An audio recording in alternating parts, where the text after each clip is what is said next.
والصلاة والسلام على رسول الله صلى الله عليه وسلم سيدنا محمد المبعوث رحمة للعالمين وعلى آله وصحبه أجمعين وعلى كل من آمن به وبدعوته واتبعه بإحسان إلى يوم الدين. أما بعد، السلام عليكم ورحمة الله تعالى وبركاته. ما شاء الله. adúpẹ́ lọ́dọ̀ Ọlọ́run ọba tí ọlá rẹ̀ ga jùlọ, ọba tí ó ti tóbi, ọba tó bọ̀háyà, ọba tí ò nírú, ọba tí ò láfijọ, ọba tí ò lápèjúwe, ọba tó mọ gbogbo nǹkan tán, ọba tó rínú, ọba tó rọ́kàn. adúpẹ́ lọ́dọ̀ ọba náà tọ́lọ́run ọba ṣe wá ní mùsùlùmí tó sì tún kádàrá káwà ńbẹ̀. wíwà ńbẹ̀ wá ní kìí ṣe pé mímọ̀ ṣe o, Ọlọ́run kàn máa fi wálẹ̀ látara pé ó ní tó fẹ́ fi wá ṣe, ó sì ní tó fẹ́ lò wá fún. Ọlọ́run ò in tó fẹ́ fi wá ṣe àti tó fẹ́ lò wá fún jẹ́ kó máa jẹ́ tí ó máa bá ìyọ́nú wọ Ọlọ́run pàdé, tá a fi máa ní èrè láyé. ṣé pé tó bá tún wá di lọ́run àtúwá ní jẹ̀bi. bí akila ilaha illallah muhammad rasulullahi sallallahu ta'ala alayhi wa sallam. adúpẹ́ lọ́dọ̀ Ọlọ́run, mo sì àsìtọrọ kẹ́gẹ́ fún Ànábì Muhammad sallallahu ta'ala alayhi wa sallam lẹ́yìn ọpẹ́ èyí tí a ti dá fún Ọlọ́run ọba wa, pé ìkẹ́ẹ̀gẹ́ Ọlọ́run ọlá rẹ̀ ajẹ́ǹjẹ́ tán orí rẹ̀ kó máa bá ọ̀gá pátápátá nínú olùmọ̀, ọ̀gá pátápátá nínú alágbọ̀yé, ọ̀gá pátápátá lórí ẹ̀sìn táwa yìí, tẹ́pọ̀ òun nìkan náà ni Ọlọ́run ọba fi rán, yàtọ̀ sí èyí tó ti fi rán àwọn ànábì rẹ̀ tó lọ. gbogbo èèyàn tí ń dé lẹ́yìn ànábì, ìgbìyànjú iṣẹ́ tọ́lọ́run fi rán ànábì náà ni wọ́n máa ṣẹ́ lé lórí.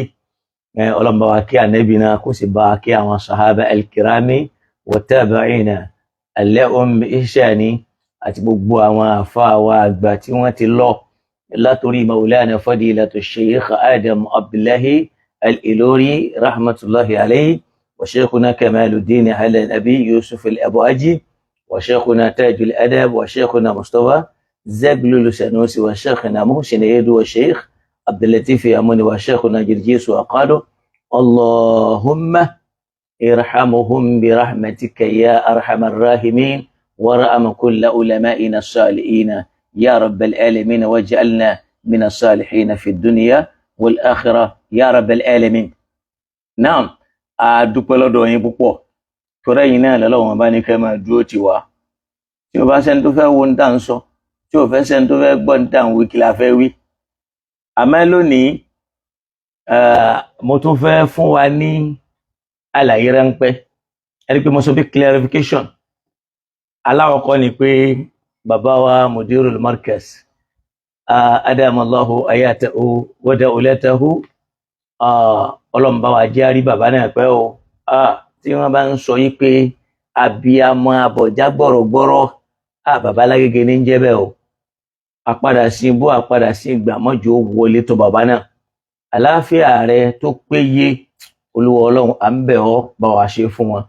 wala bá ti máa tọrọ ní kọ̀ọ̀kọ̀ yawmiyan Ọlọ́run o má jẹ́ kọ́rọ̀ tiwa náà dàrú, má jẹ́ kọ́rọ̀ tiwa náà dàrú wala bí bàbá náà ti dá wallahi wallahi Maulana Sheikh Habibillahi Adam wọ́n mà dá púpọ̀ o wọ́n dá púpọ̀ Ọlọ́run járí bàbá náà pẹ́ ìláfi ìfọ̀kànbalẹ̀ ayérayé Ọlọ́run má jẹ́ wọn má jẹ́ wọn ọmọ má jẹ́ wọn yàwó gbogbo tí ń jẹ́ ìran Markazi láyé àpàdà sí ibú àpàdà sí ìgbà Ọlọ́run má jẹ́ bá kó wa àti gbogbo tí ń jẹ́ mùsùlùmí bí akili ìláfi bismillahir rahmanir rahim ìláfi Qurayshin ìláfihim rihlata ash-shita'i was-sayf فليعبدوا رب هذا البيت الذي أطعمهم من جوع وآمنهم من خوف. àkọ́kọ́ ibi tí màá kọ́kọ́ sọ̀rọ̀ lọ náà ni pé bàbá wa Wazirul Markaz Fadilatu Sheikh Adam Yahya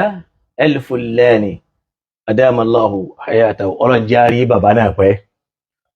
ọ̀rọ̀ tó ṣẹlẹ̀ lọ́njọ́ ní lillahi alhamd tí mo jáde látara pé àdísù kan tí mo kà tí bàbá sọ̀rọ̀ lé lórí mo kí bàbá wa Yahya Al-Fulani bàbá ni wọ́n jẹ́ sí wa, ọmọ la jẹ́ sí wọn, àfáà ni wọ́n jẹ́ sí wa, ọmọ kéwú la jẹ́ sí wọn, aṣíwájú ni wọ́n jẹ́ sí wa, ọmọ lẹ́yìn la jẹ́ sí wọn. gbogbo nǹkan tí wọ́n máa fi jù yàn láyé ni wọ́n fi jù wá lọ táwa náà sì mọ̀ bẹ́ẹ̀.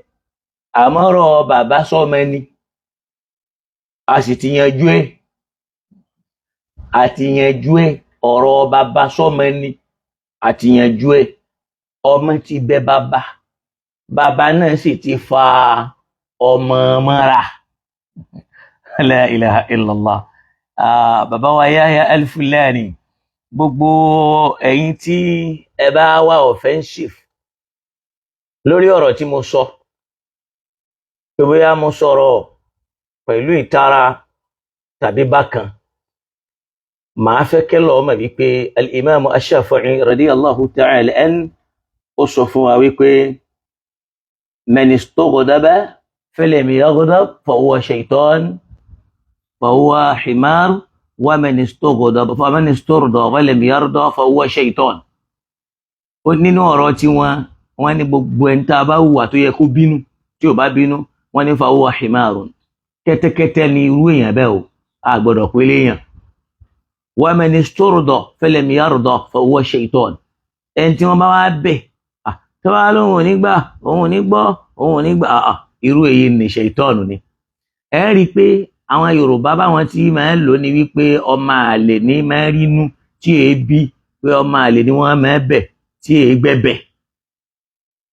bó tiẹ̀ já sí wípé gbólóhùn yẹn kìí ṣe gbólóhùn tó lọ dáadáa àmọ́ bí wọ́n ti máa ń lò láwùjọ tí wà nù ni kọ́lọ̀ kó ṣíjú àánú wa.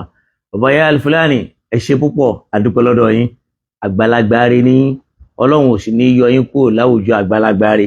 gbogbo ẹ̀yin tẹ́ bá rí i pé ọ̀rọ̀ náà fẹ́ bínú lákàtà tàwa tá a jọ mọ̀ sí bàbá, àtẹ̀yin tẹ́ bínú lákàtà bàbá pé Afael Mubarak ti wá bínú jù, àrọ̀ yín a sì bẹ̀ yín lórúkọ Ọlọ́run a fi bàbá wa Yahya Al-Fulani a fi bẹ̀ yín kẹ́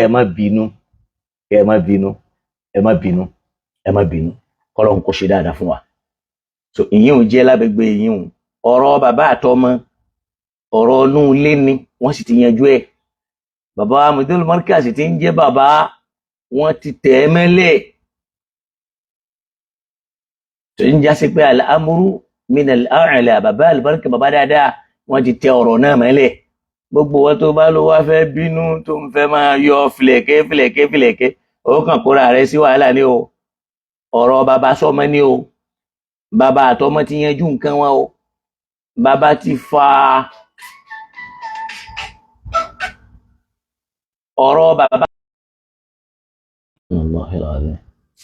ní ti lọ padà sí ẹ dákun ẹ má bínú o.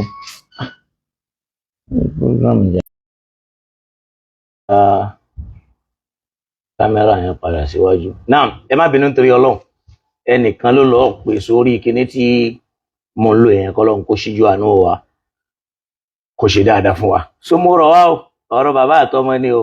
bàbá wa Yahya Al-Fulani wọ́n ti fa Al-Mubaraku ọmọ wọn mọ́ra o. Ọ̀rọ̀ inú ilé ni bàbá Mudirul Markaz Ọlọ́run jẹ́ àrí yín pẹ́ ọ̀rọ̀ yín ò ní dàrú bàbá àlùbáríkà bàbá dáadáa bàbá tí èéfé kí nǹkan bàjẹ́ bàbá abiyamọ abọ̀já gbọ̀rọ̀gbọ̀rọ̀ Ọlọ́run jẹ́ àrí bàbá náà pẹ́ Ọlọ́run jẹ́ àrí bàbá náà pẹ́ irú bàbá náà ṣọ̀wọ́n láwùjọ sọ̀kọlọ bí yẹn ṣe jẹ́ nìyẹn. ọ̀rọ̀ ẹlẹ́ẹ̀kejì wá ní wípé lórí àdísù tí mo kà kí ni stáǹdì mi lórí ẹ̀ lánàá àti lónìí kò ṣéǹjì kúrò lórí bí mo ti wà ọ́. màá ṣàlàyé ọ̀rọ̀ lórí yìí sì tún wá mú àdísù míì wá pé ta ló ní àpò ẹran ta ló lẹ́ran. torí pé mò ń rí arákùnrin tí ò mẹ́ni tó kàn nínú ayé tí ò gbádùn yìí tó ń sọ wípé Al-Mubaraku ń fi rinlẹ̀ ẹ máa wo ètí ọ̀rọ̀ Al-Mubaraku ń fi rinlẹ̀ wípé ànábì jẹran òòṣà. ṣé mi mo fi rinlẹ̀ àbí àwọn àhàdíìsù àwọn àfáà àtàwọn kútùbù tùràf?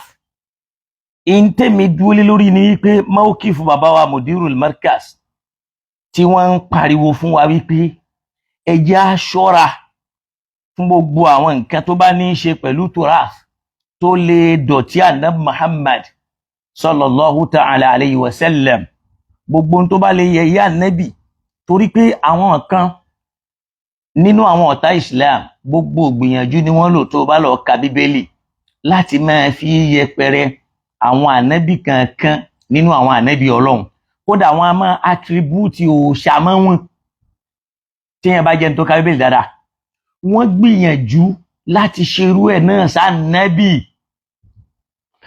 àdánwò tá a wá kò ní wípé àwọn àáfà wa nínú Islam pàápàá àwọn àáfà oníṣẹ́ríù pàápàá àwọn àáfà tí wọ́n ń pe súnnà mára wọn tí wọ́n bá rí ọ̀rọ̀ kan tó yẹpẹrẹ ànábì Muhammad tó bá ti lè jásí pé nínú Sahihul Bukhari ọ̀rọ̀ yẹn wà ń bẹ̀ wọ́n ó dáàbò bo Sahihul Bukhari àti tírà rẹ̀ wọ́n ó fi àbùkù yẹn lẹ̀ kó máa yí ànábì wọ́n wá máa fọwọ́ bò lójú bí ìgbà tó jásí wípé Al-Bukhari yẹn ọlá rẹ̀ ju tànábì lọ bí ìgbà tó jásí pé tírà Bukhari yẹn ó pàtàkì jà Al-Qur'an tọ́lọ́run fi rán ànábì Muhammad lọ sallallahu ta'ala alayhi wa sallam. eléyìí làdánwò tá a kò sí. ìntẹ́mi ń ṣàlàyé ni wípé irú eléyìí kò yẹ ká lè attribute ẹ̀ máa nẹ́bì láwọn ẹ̀dí rẹ̀ o. tá a bá lọ sínú Al-Qur'an Ọlọ́run bá sọ ń bẹ̀ fún ànábì Muhammad wa a'udhu billahi minash shaitanir rajim ó ní inna Allah astafa Adama wa Nuhan wa ala Ibrahima wa ala Imrana ala al-alamin. Ọlọ́run bá ṣà ànábì Ádámẹ̀ lẹ́ṣà ẹ̀rí pé ńgbà tó Ádámẹ̀ ló dárúkọ direct kò fi nǹkan míì kún wa Nuhan òun ṣà Nuha lẹ́ṣà. ìdí tó fi lò ó bẹ́ẹ̀ ni wípé lẹ́yìn Nuha kò ṣà ọmọ kankan lẹ́ṣà nínú ọmọ ànábì Nuh nínú ọmọ ànábì Adam kò ṣà ẹnìkankan lẹ́ṣà ànábì Ádámẹ̀ nìkan ló ṣà lẹ́ṣà ló fi já ànábì Ọlọ́run sí lára. ó ṣà Nuha nìkan lẹ́ṣà kò ṣà nǹkan kan lẹ́ṣà nínú ìran àti àrọmọdọ́mọ Nuha. nígbà tó wá fẹ́ sọ̀rọ̀ Ibrahim ó ní wa ala Ibrahim àtàwọn ará ilé Ibrahim àwọn wo lára ilé Yaqub Ishaq àtàwọn aràn wọn lọ bẹ́ẹ̀ tí ó mọ lọ bẹ́ẹ̀ wa ala Imran alal alamin lórí gbogbo àgbáńlá ayé. ó rí pé ala Imran ànábì Ọlọ́run pọ̀ nínú mọ̀lẹ́bí wọn nínú ìran wọn. ala Ibrahim ànábì Ọlọ́run pọ̀ nínú ìran wọn nínú ìran wọn.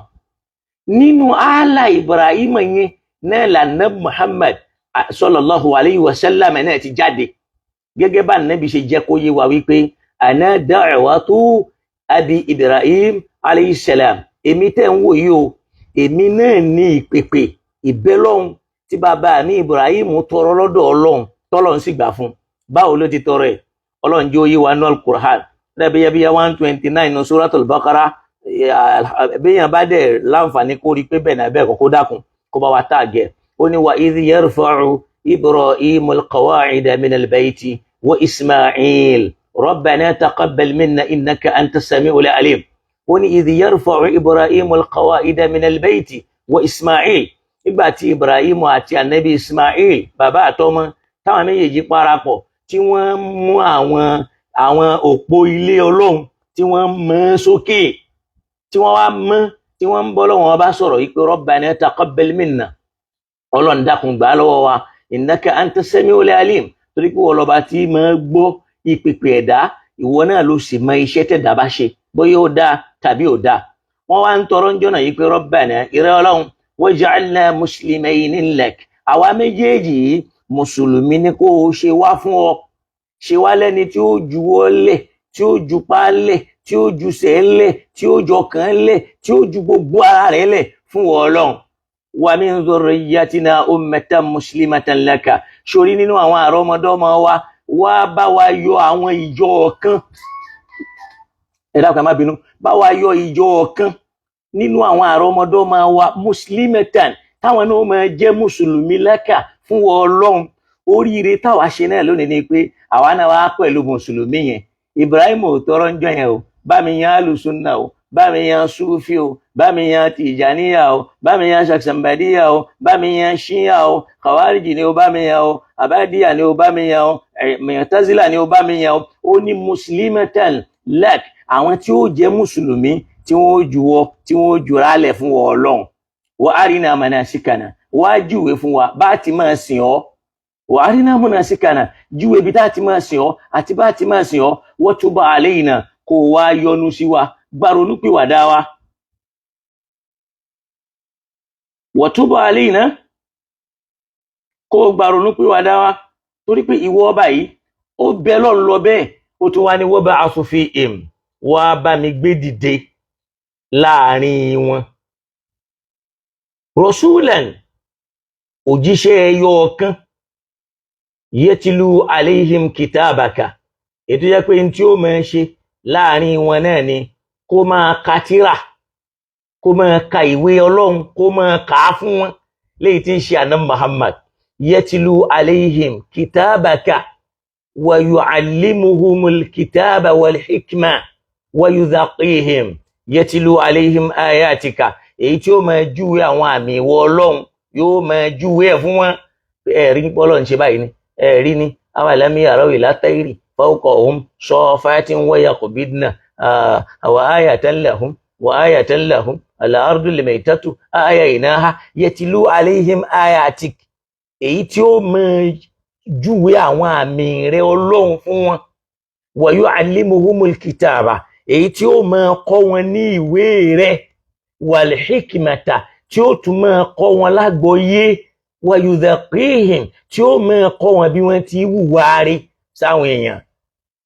Ọlọ́run ọba júwe ẹ lọ bẹ́ẹ̀, léyìí tó ń túmọ̀ sí pé ànábì Muhammad ẹni ẹ̀ṣà ni, ànábì Ibrahim ẹni ẹ̀ṣà ni. ìstífáàwù tọ́lọ́run sọ pé inna Allah astafa Adama wa Nuhan wa ala Ibrahima wa ala Imrana. ala Ibrahim yẹn òun náà ló rán ànábì Ibrahim alayhi salam, tó yẹ pé nígbà tó wà láyé bàbá rẹ̀ abọ̀rìṣà ni, kò bá wọn bọ òòṣà lọ́jọ́ kan rí. ó gbógun ti ìjó òòṣà yẹn nínú ọkàn rẹ̀ láti kékeré rẹ̀ títí tó fi wá dàgbà, tí wọ́n torí ìgbógun ti nì tí wọ́n jù sínú iná. ẹ̀jẹ̀ yẹn náà ní ń bẹ lára ànábì Muhammad, ló fi já sí pé kó tó dà nẹ́bì a lè bá òòṣà lọ́dọ̀ ẹ̀, lẹ́yìn tó tún dà nẹ́bì a lè bá òòṣà lọ́dọ̀ ẹ̀. ló fi já sí gbogbo ẹni tí ó bá já nẹ́bì Ọlọ́run, wọn kì í bá ìdọ̀tí lára wọn kó tó dà nẹ́bì àti lẹ́yìn tí wọ́n bá dà nẹ́bì tán. èmi ò wá mọ ibi tí wọ́n ti wá rí àdíìsù èyí tí wọ́n ń bàbàrà. tòmí ni wípé mọ́kìfù mi rèé, kò sí àkọọ́lẹ̀ kan láyé tẹ́nìkan lè rí mú wá pé ẹni tí ò bá ti gbà sọ ihol Bukhari gbọ́ Ọlọ́run ò ní yọ́nú sí, tàbí kò ní jẹ́ mùsùlùmí, tàbí ìsìláàmù ẹ̀ ò pé. ẹ tiẹ̀ máa dúpẹ́ pé à ń sọ wípé tá a bá rádìísù tó bá ti lè ròyìn ànẹ́bì dáadáa, bálùkùránì ti ròyìn ànẹ́bì àgbà gbọ́, mọ́ kí fún mi nù. àmọ́ díìsù tí ń bá ń sọ tí ò dá sá ànẹ́bì, èyí ọ̀rọ̀ kọ̀rọ̀, torí pọ́lọ̀ ti ròyìn ànábì bil akhlaqil hamida wa bil akhlaqil jamila wa bil akhlaqi at-tayyiba wa bil akhlaqi as-salima.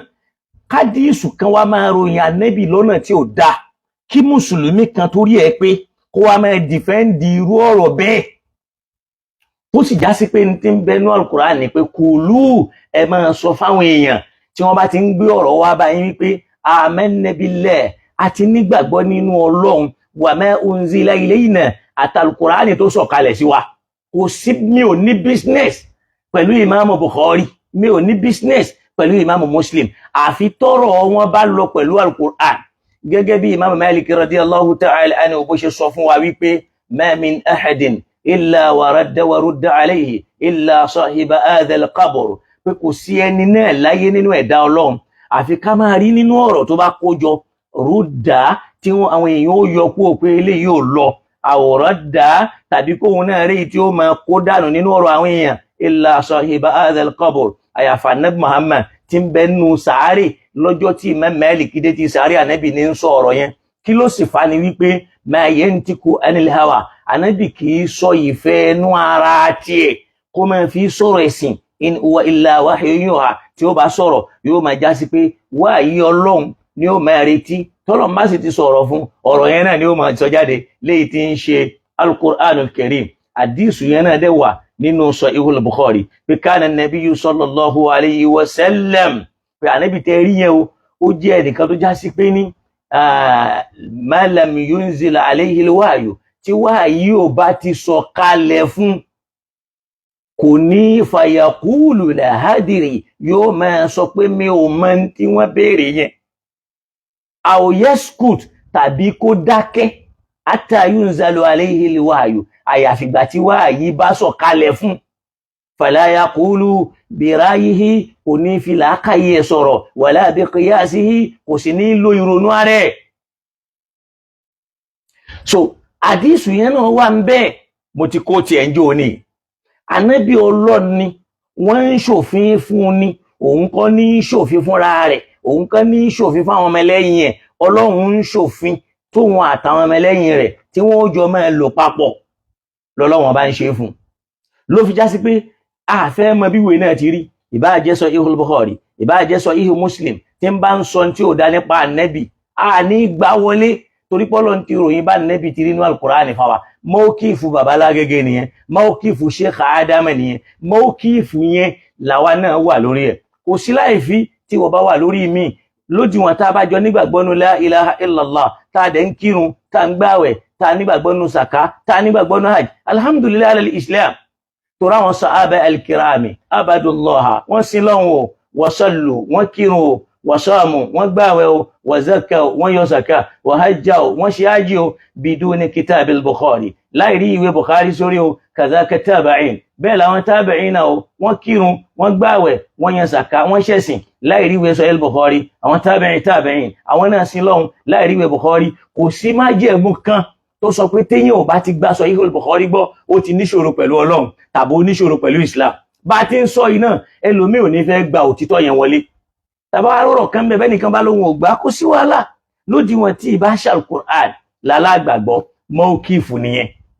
Ẹ rí i pé mo wá ń béèrè lórí wípé ta lẹni tó lẹ́ran, ta ló fún Zaidu lẹ́ran, ta ló lẹ́ran, ta ló lápò ẹran. Ṣé rí gbogbo ń tà ń bò mọ́lẹ̀ tá ń fọwọ́ bò ní Sahih Bukhari yẹn, tá ń bò mọ́lẹ̀ yẹn, ó ti wà nínú ayé lọ́dọ̀ àwọn tí wọ́n jọ́ta Islam.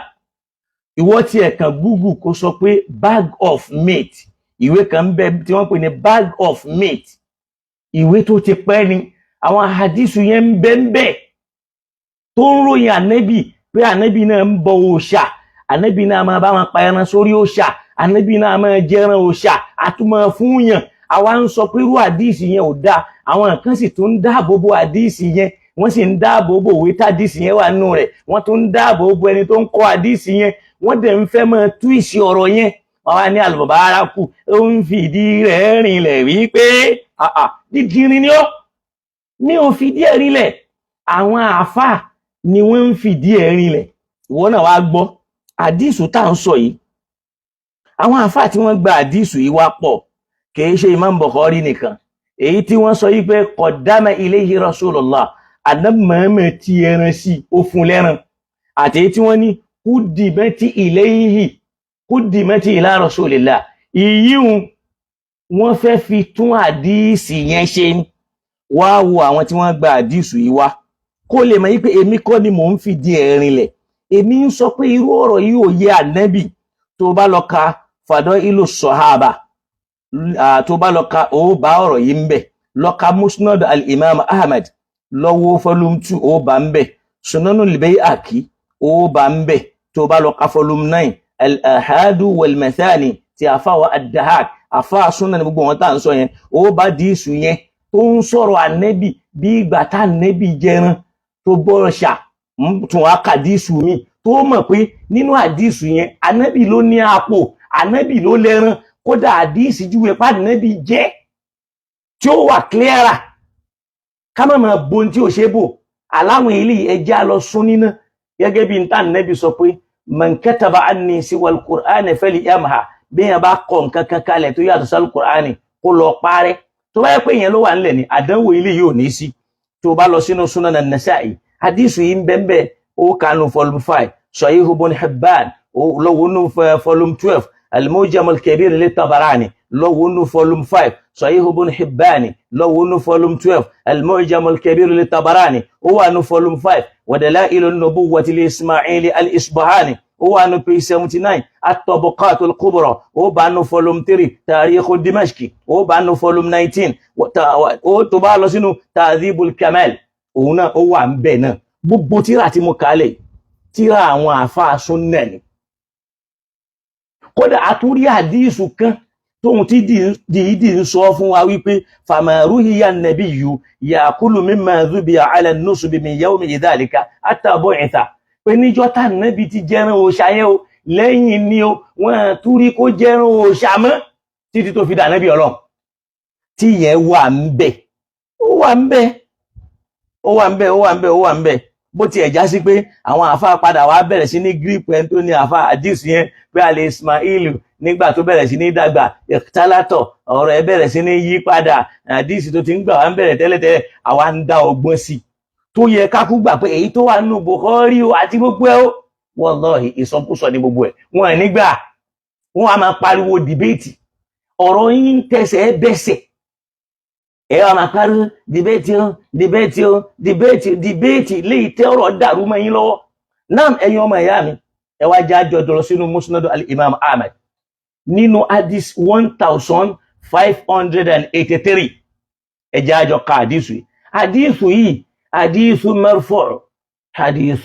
marfu'un, hadithu táwọn àfáà aládìísù gbà yí pé kódà Ànábì ló wí ni.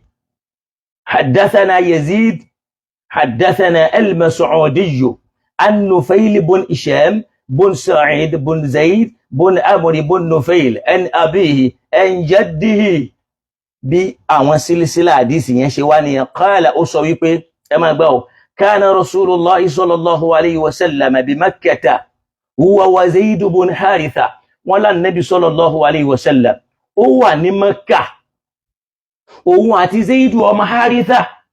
Zaidu ọmọ Harisa yìí náà lọmọ ọ̀dọ̀ tí ń tẹ̀lé Ànábì kiri ń gbà náà. ṣe wá rí Zaidu bun Amr bun Nufaili yẹn òun lẹ́nì kẹta tí àdíìsù ń sọ pé wọ́n fún lẹ́ran jẹ, ń wá ń sọ fún wọn yí pé fa inni la aqilu mimma tadhbahuna ala ansabikum, èmi kì í jẹ ẹran tí wọ́n bá pa sórí àwọn òòṣà yín, wala aqulu illa mimma dhukira ismullahi alayhi, èmi kì í sì bá yẹn jẹ nǹkan kan yàtọ̀ sí tí wọ́n bá dárúkọ Ọlọ́run sí. mo fẹ́ kẹ́ ẹ mọ̀ ní o, Zaidu méjì ní bẹ́ẹ̀, Zaidu kan kejì Ànábì, Zaidu kan third party lòun. wọ́n máa gbádìí sùn yẹn. ó ní kana Rasulullahi sallallahu alayhi wa sallam bi Makkata wa Zaidu bun Haritha, Ànábì ń bẹ ní Makkah òun àti Zaidu ọmọ Haritha. ẹ máa gbọ́ o, wọ́n wá ní famarra bí ìmẹ̀ Zaidu bun Umar bun Nufail, Zaidu ọmọ Umar bun Nufail yẹn òun wá kọjá lára àwọn méjèèjì. fada'awahu ila sufratin lahuma, àwọn méjèèjì wá pé kó máa bọ̀ kó wá jẹ ẹran tí ń bẹ nínú báàgì tó jẹ́ pé àwọn méjèèjì ni wọ́n ní, àtànẹ́bì àti Sẹ́yìdù ni wọ́n gbà pé ó ní báàgì ẹran. Òun kọjá lọ ní ṣẹ́ngbádìí sí yẹn. Zaidu àtànẹ́bì Mákà làwọn jọ wà. Zaidu bùnú Umaru bùnú Amru bùnú Nufayl, òun lẹni Ọlọ́run tádìísì yẹn ń ròyìn tó mọ Ọlọ́run jà nẹ́bì lọ. Wọ́n wá ń gbé yín nì sípò ànẹ́bì Ọlọ́run tó wá já sí pé ìyẹn lójúwe iṣẹ́ fànẹ́bì ló gba ẹran jíjẹ òòṣà lẹ́nu ànẹ́bì kánẹ́bì mọ́ lè jẹ mọ́, gẹ́gẹ́ bí wọ́n ṣe ń sọ nínú àdíìsù yẹn. Àwọn wà níbi tí wọ́n ti ń jẹ ẹran. Zaidu wá ń kọjá lọ, fada'awahu ila sufratin lahuma. Àwọn méjèèjì wá pè Zaidu pé kó máa bọ̀ kó wá jẹun. Wọ́n pè síbi ẹran tí ń bẹ nínú báàgì wọn. Faqal, Zaidu wá ń fún wọn lésì pé yabna akhi, ń sọ bẹ́ẹ̀ fún ànẹ́bì pé ìrẹ́ ọmọ ìyá mi, inni la aqulu mimma dhubiha ala nusubi, èmi kì í jẹ tí wọ́n bá pa sórí òòṣà. Ànẹ́bì ń pè kó wá jẹran òòṣà. Wọ́n wá lò Zaidu wá ń sọ fún pé èmi kì í jẹran tí wọ́n pa sórí òòṣà. Ṣáà pé wọ́n ń jẹun ni. Wọ́n wá ní fama ruhiya nabiyyu sallallahu alayhi wa sallam ba'da dhalika akala shay'an mimma dhubiha ala nusubi. Wọ́n ní láti ìgbà yẹn wọ́n tún rí ànẹ́bì kó tún jẹran òòṣà mọ́ lẹ́yìn ọ̀rọ̀ tí Zaidu ti sọ ni. Qal, ó wá sọ báyìí pé qultu ya Rasulallah, mo wá ní ìrẹ́ òjíṣẹ́ Ọlọ́run. Ó gbọ́, ìrẹ́ òjíṣẹ́ Ọlọ́run, ìyẹn ni pé Zaidu ọmọ Haritha tó jọ ọmọ ọ̀dọ̀ rẹ̀ wá ní ìrẹ́ òjíṣẹ́ Ọlọ́run, inna abi kana kama qad ra'ayta. Sórí ń tó orí lára arákùnrin bí bàbá tèmi náà ti rí nù. Wa balagaka, àti bó ti dé tí ìgbọ́ rẹ̀. Falaw adrakaka, tó bá já sí pé Ọlọ́run bá kádàrá kó bá ọ láyé ni, la amana bika, kódà ìbá gbà fún ọ. Wattaba'aka, ìbá tẹ̀lé ọ. Fastaghfir lahu, ó yá bá mi tọrọ àforíjì fún. Faqala na'am, ànábì níbẹ̀ ni. Fa astaghfir lahu, bá mo tọrọ àforíjì fún. Fa innahu yub'athu yawma al-qiyamati ummatan wahida, tó bá dọjọ́ àjíǹde wọ́n jọ gbé wọn dìde ní ìjọ kan náà ni. Àdíìsù kan lélẹ̀ tó ń jẹ nínú Musnadu al-Imam Ahmad. Ṣé mi ni mò ń fẹsẹ̀ rẹ̀ rinlẹ̀? Ẹ bá ń bi èyí dìdìrìn tí ò mọ tí ń wí yẹn tó wá fẹ́ mọ́ yí àdíìsù mọ́ mi ìgbà yẹn pé èmi ni àfá aládíìsù tó kọ àdíìsù yẹn kalẹ̀.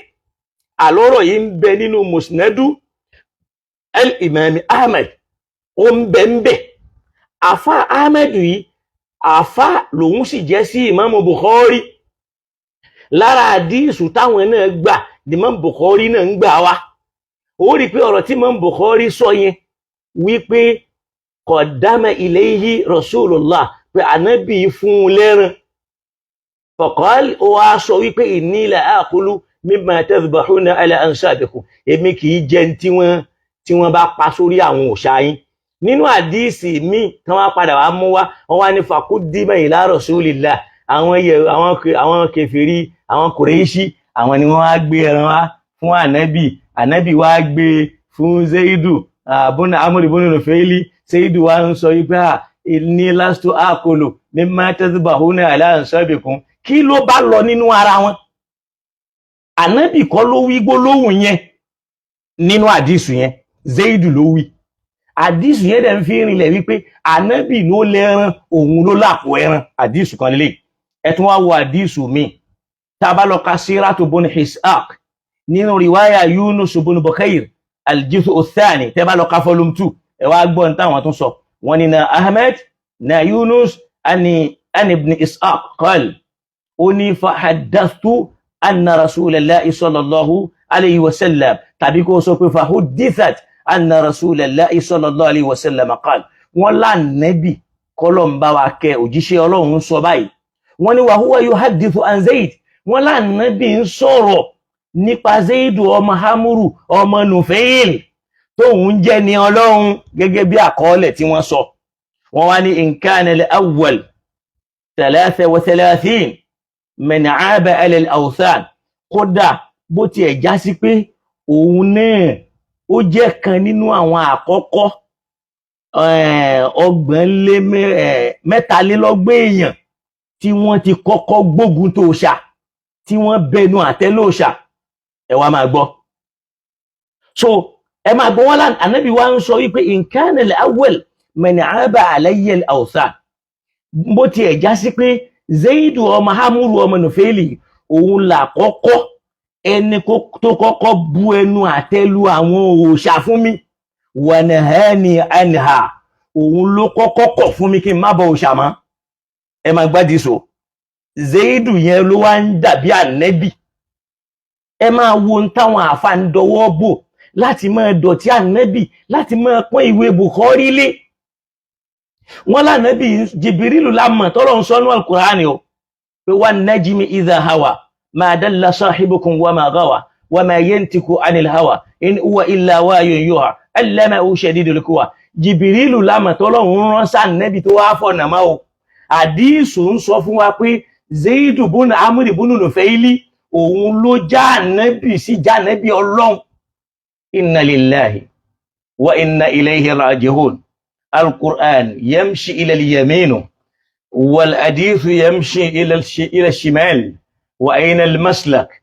القرآن gba apá ọ̀tún, hadith gba apá òsì. ẹ dákun bo ni ká wá kọrí sí o.